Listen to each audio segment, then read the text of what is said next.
sekolah SD Negeri 2 Amarta Buana. Begitu juga rekan-rekan Bapak Ibu Guru SD Negeri 2 Amarta Buana yang telah hadir pada kesempatan ini pada kegiatan diseminasi pemahaman dan pengalaman penerapan budaya positif di SD Negeri 2 Amarta Buana. Jadi tujuan yang pertama dari kegiatan ini adalah salah satu tugas saya di pendidikan program guru penggerak. Jadi saya sudah sampai pada submodul 1.4. Jadi ini merupakan submodul terakhir pada modul 1. Jadi saya ditugaskan untuk melakukan pengimbasan tentang pemahaman dan pengalaman penerapan budaya positif yang sudah saya terapkan di satuan pendidikan masing-masing. Jadi terima kasih sekali kembali saya ucapkan kepada Bapak Ibu Guru yang telah menyempatkan hadir pada kegiatan ini. Selamat datang kepada Bapak Ibu Guru hebat. Mari belajar bersama, berkolaborasi, kemudian saling mendukung demi mewujudkan disiplin positif demi sekolah kita tercinta. Pada kesempatan ini saya akan menyampaikan konsep utama dari modul budaya positif. Jadi ada 7 poin yang harus kita lakukan di sekolah masing-masing. Jadi yang pertama, perubahan paradigma belajar, kemudian disiplin positif, kebutuhan dasar manusia, motivasi perilaku manusia, posisi kontrol restitusi, keyakinan kelas, dan segitiga restitusi. Mengenai pembelajaran dengan paradigma baru.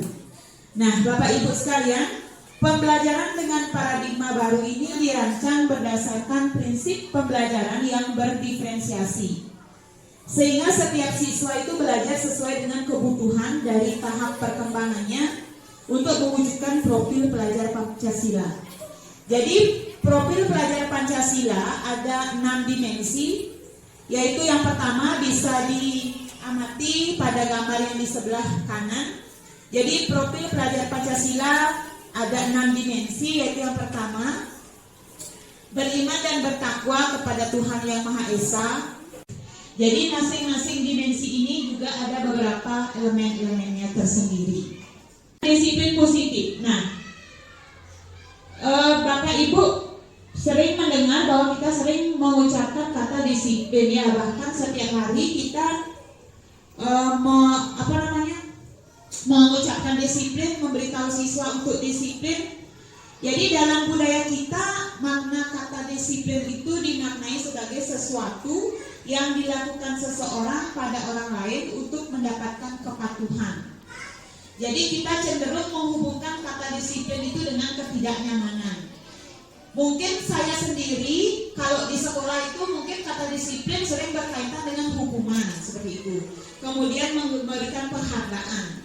Jadi di luar konteks itu Bapak Ibu melalui program pendidikan guru penggerak ini dapat kita mengetahui apa sih disiplin itu dalam artian yang sebenarnya. Disiplin positif merupakan salah satu cara penerapan disiplin yang bertujuan untuk menumbuhkan kesadaran, memberdayakan anak untuk melakukan sesuatu tanpa paksaan, tanpa ancaman, maupun juga tanpa hukuman. Jadi disiplin yang dimiliki oleh siswa itu benar-benar dari dirinya sendiri, bukan karena takut dihukum oleh guru, kemudian supaya dapat penghargaan. Jadi itu faktor ekstrinsik kebanyakan. Jadi bagaimana kita sebagai seorang guru untuk bisa menumbuhkan disiplin yang memang dari diri siswa itu sendiri. Poin selanjutnya itu tentang kebutuhan dasar manusia. Jadi siswa kita itu sering melakukan beberapa kesalahan, jadi melanggar disiplin. Jadi kita tidak mengetahui kebutuhan dasar siswa itu apa sih yang tidak terpenuhi. Mungkin bisa dari faktor sekolah atau faktor di rumah. Jadi yang pertama, kebutuhan dasar manusia itu adalah bertahan hidup, kemudian kasih sayang dan rasa diterima, penguasaan, kebebasan, dan kesenangan. Jadi itu beberapa kebutuhan dasar manusia. Ya, motivasi perilaku manusia, kenyamanan dan hukuman. Jadi murid melakukan disiplin diri karena dia takut dihukum.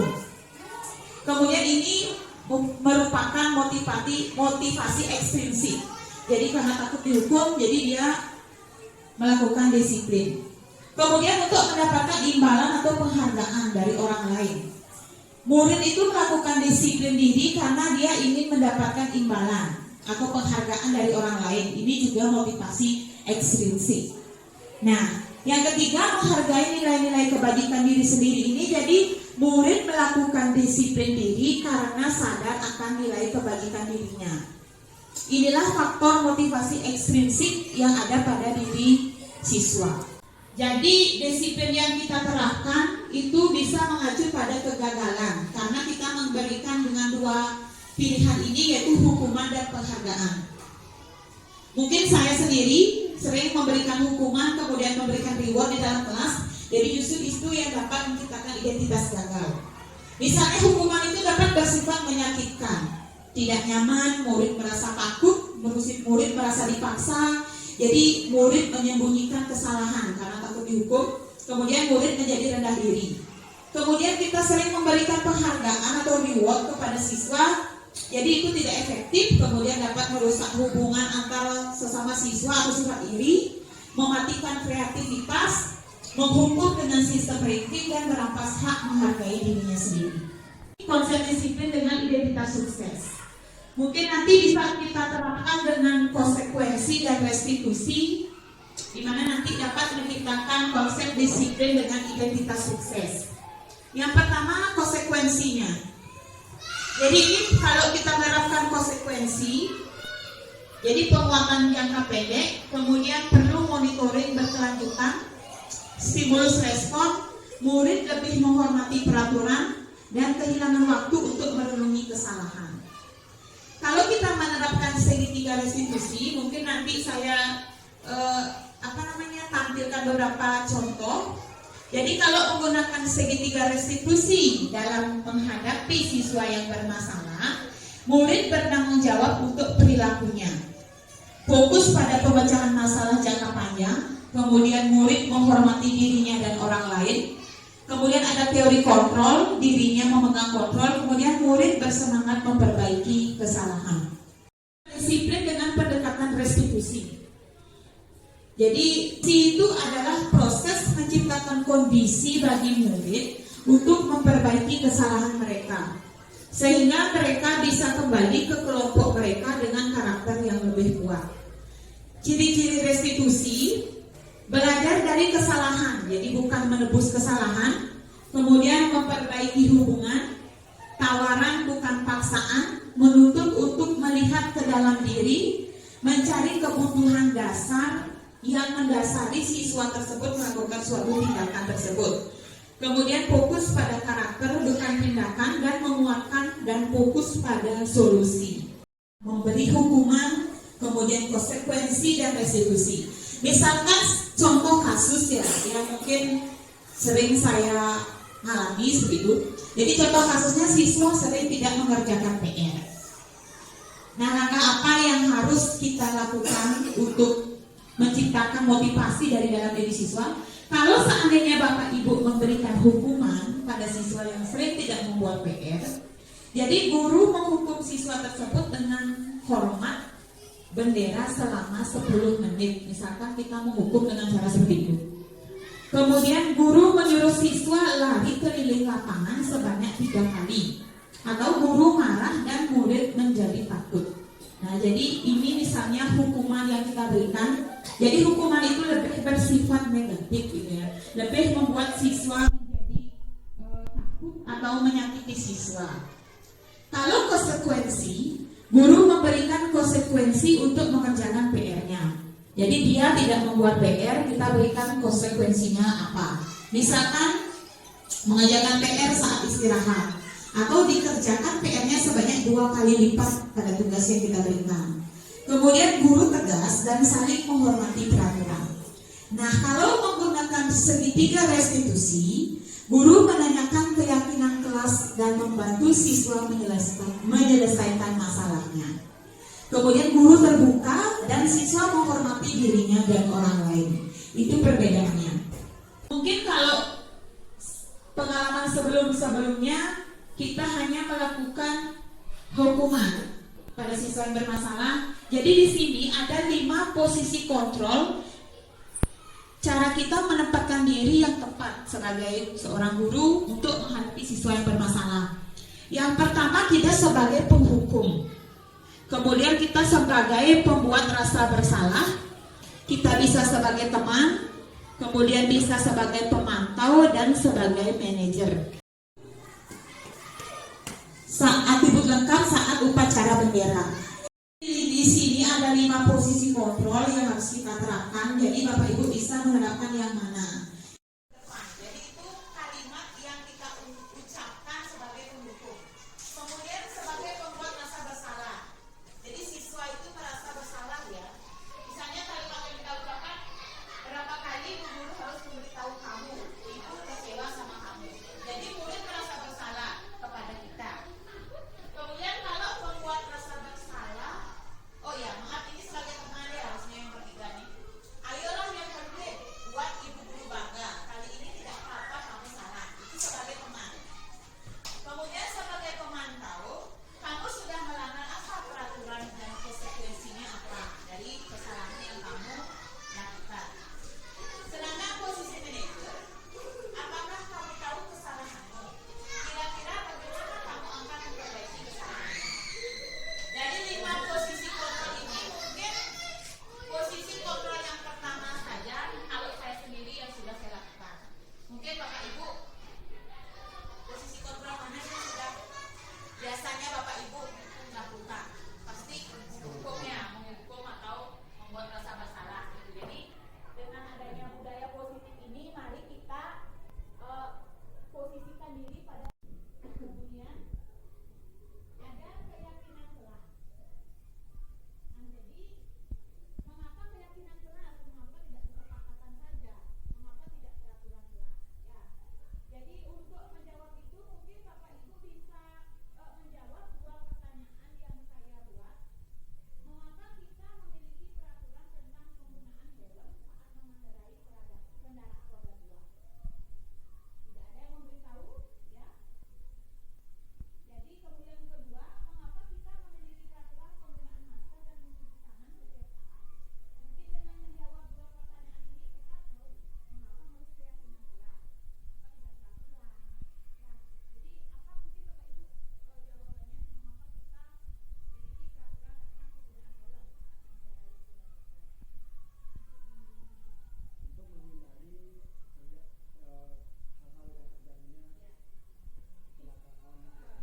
Jadi untuk menghindari beberapa kejadian yang kita tidak inginkan.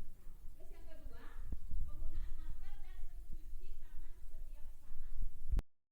Perilaku itu, ya,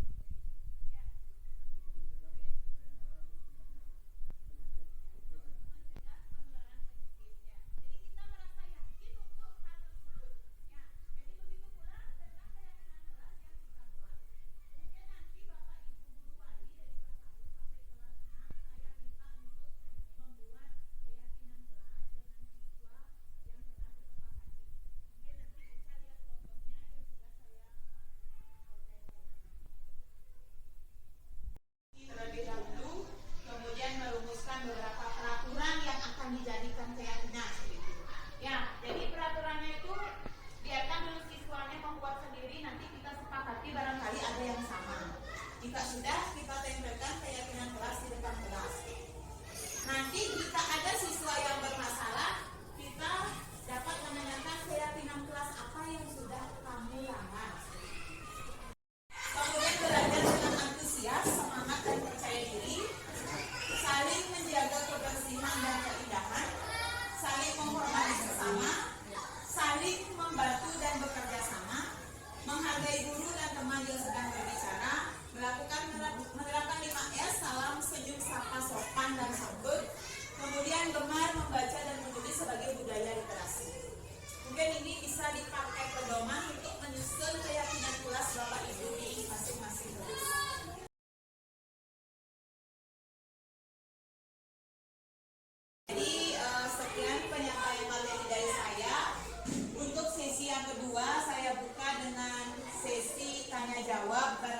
Bapak Ibu ada yang bertanya, kemudian memberikan saran dan kritikan untuk membangun kemajuan sekolah ini, saya persilakan.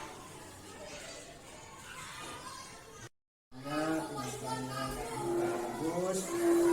Mohon untuk diterapkan, jangan di di kelas saja, bisa dibahaskan pada teman-teman yang lainnya sehingga anak-anak kami, anak-anak kita seluruhnya bisa menimba apa yang disampaikan. Itu aja. Kepada Bapak atas sarannya, jadi saya akan mengimbaskan kembali kepada teman-teman, Bapak Ibu guru wali, juga Bapak Ibu guru mata pelajaran, agar semua nanti masing-masing kelas menerapkan budaya positif dengan membuat keyakinan kelas yang telah disepakati. Terima kasih. Apakah penerapan yang Ibu lakukan terutama tentang istilahnya budaya disiplin sangatlah bermanfaat khususnya pada anak-anak didik di sini. Nah, bagaimana cara untuk Ibu untuk mengimbaskan kepada rekan-rekan guru di sini tentang istilahnya disiplin, budaya disiplin tersebut? Itu saja Bu, waktu saya kembalikan. Baik, terima kasih kepada Bapak Kadeng. Nanti langkah yang pertama saya lakukan untuk bagaimana kita bisa menerapkan budaya positif. Jadi pembiasaan yang sudah kita sering terapkan tersebutlah ya kita lanjutkan, kita itu terapkan secara berkelanjutan. Jadi pembiasaan yang sudah sering kita lakukan, salam senyum sapa di depan, kemudian melakukan gerakan literasi, ada sarapan pagi, kemudian ada lagi saling sapa. Jadi kebiasaan tersebut kita berlanjutkan sehingga menjadi suatu budaya positif yang akan kita terapkan di sekolah masing-masing. Swastiastu. Terima kasih kepada Ibu Pande atas selaku guru penggerak atas kesempatan yang disampaikan yang diberikan kepada kami selaku kepala sekolah menyampaikan testimoni apa yang tadi disampaikan tentang pengimasan atau diseminasi disiplin yang berkelanjutan guru penggerak. Perkenalkan, nama saya Imadi Sukerti, selaku kepala sekolah SD Dua Mertobuana di Desa Mertobuana, Kecamatan Selat, Kabupaten Karangasem. Pertama, saya merasa bangga, sangat bangga terhadap guru-guru SD 2 Mertobuana, pada khususnya kepada Ibu Ketua Pande Aryani SPD, karena beliau kita ketahui sudah bisa lulus calon guru penggerak ke angkatan ke-7. Padahal dari sekian guru-guru yang ikut mendaftar guru penggerak sampai hari ini bahkan ribuan yang belum bisa lulus. Syukur dan merasa bangga Ibu Pande bisa lulus ke angkatan yang ke-7. Nah, mudah-mudahan apa yang didapatkan selama pelatihan, terutama sesi yang pertama bulan keempat ini bulan pertama ini bisa diimbaskan mengenai diseminasi disiplin budaya positif yang bisa diterapkan di SD 2 Mertobuana ini. Begitu juga teman-teman guru SD di sini, jangan kecil hati, ikutilah gerakan-gerakan daripada atau langkah-langkah yang disampaikan Ibu Pande, karena itu merupakan hal yang sangat baik untuk sekolah kita. Kemudian dari tim sekolah, mudah-mudahan apa yang disampaikan itu bisa membuat masukan ke dalam RHKS untuk pembuatan tentang penanaman resolusi yang disampaikan tadi di anggaran itu, sehingga kita tidak begitu ketinggalan di dalam menyamakan pendidikan, baik pendidikan akademik dan non akademik bagi kita. Saya berikan peluang ruang waktu. Om Swastiastu.